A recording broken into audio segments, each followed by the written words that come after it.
नमस्कार, मी श्रुती. महासप्ताह या आमच्या महाराष्ट्र विशेष बुलेटिन मध्ये तुमचं अगदी मनापासून स्वागत आहे. या विशेष बुलेटिन मध्ये आपण आढावा घेणार आहोत या आठवड्यातील ठळक घडामोडींचा. पहिली बातमी आहे केंद्र सरकारनं सादर केलेल्या अर्थसंकल्पासंदर्भातली. अर्थमंत्री निर्मला सीतारामन यांनी नुकताच केंद्रीय अर्थसंकल्प सादर केलाय. विकसित भारताकडे दमदार पाऊल टाकणारा हा अर्थसंकल्प असल्याची भावना राज्याचे मुख्यमंत्री देवेंद्र फडणवीस यांनी व्यक्त केली.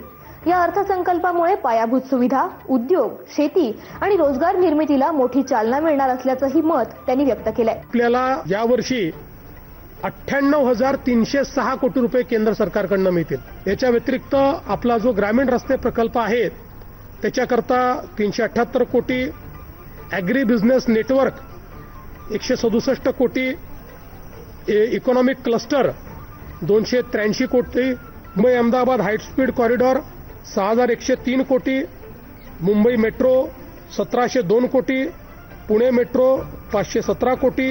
एकीकडे महाराष्ट्राला डिव्होल्युशन ऑफ टॅक्सेसमधनं 1 लाख कोटी रुपये आणि वेगवेगळ्या योजनांवर देखील मोठ्या प्रमाणात निधी हा महाराष्ट्राला या अर्थसंकल्पातनं मिळालेला आहे.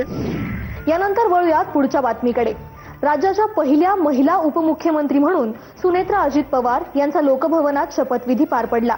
राज्यपाल आचार्य देवव्रत यांनी सुनेत्रा पवार यांना दरबार हॉलमध्ये झालेल्या छोटेखानी समारंभात पद आणि गोपनीयतेची शपथ दिली.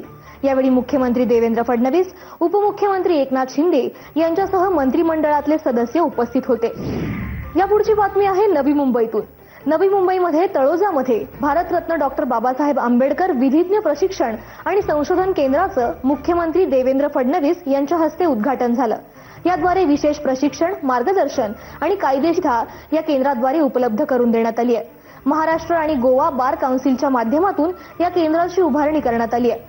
कायद्याचं पुस्तकी शिक्षण आणि त्याचा प्रत्यक्ष वापर यामध्ये मोठं अंतर आहे. शिक्षणानंतर सातत्यानं स्वतःला अद्ययावत करणं वकिलांसाठी महत्त्वाचं असतं. त्या दृष्टीनं हे केंद्र महत्त्वपूर्ण भूमिका बजावेल असा विश्वास मुख्यमंत्र्यांनी व्यक्त केलाय. पाहुयात पुढची बातमी. मुख्यमंत्री देवेंद्र फडणवीस यांच्या अध्यक्षतेखालील राज्य मंत्रिमंडळाच्या बैठकीत औद्योगिक प्रशिक्षण संस्थांमध्ये पीएम सेतू योजना राबवायला मान्यता देण्यात आली. पहिल्या टप्प्यात नागपूर, छत्रपती संभाजीनगर आणि पुणे जिल्ह्यातल्या औद्योगिक प्रशिक्षण संस्थांमध्ये याची अंमलबजावणी करण्यात येणार असून पुढच्या टप्प्यात राज्यातील अन्य संस्थांचा समावेश होणार आहे.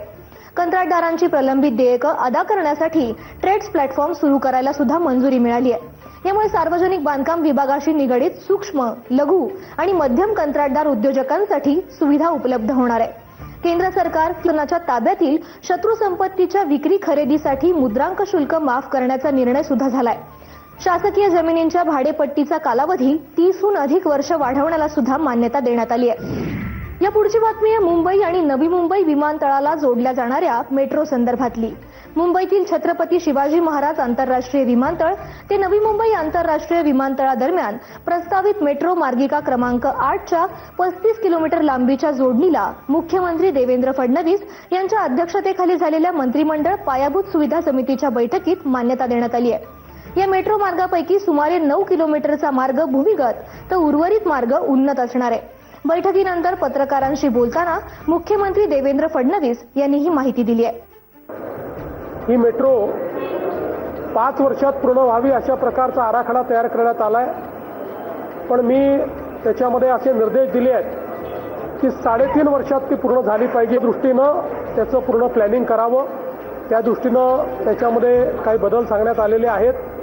ते केल्यानंतर मोठ्या प्रमाणात हे 2 एअरपोर्ट तर जोडले जातील, पण त्याहीपेक्षा मुंबई आणि नवी मुंबईतला अतिशय महत्त्वाचा सगळा भाग हा देखील या मेट्रोच्या माध्यमातून जोडला जाणार आहे.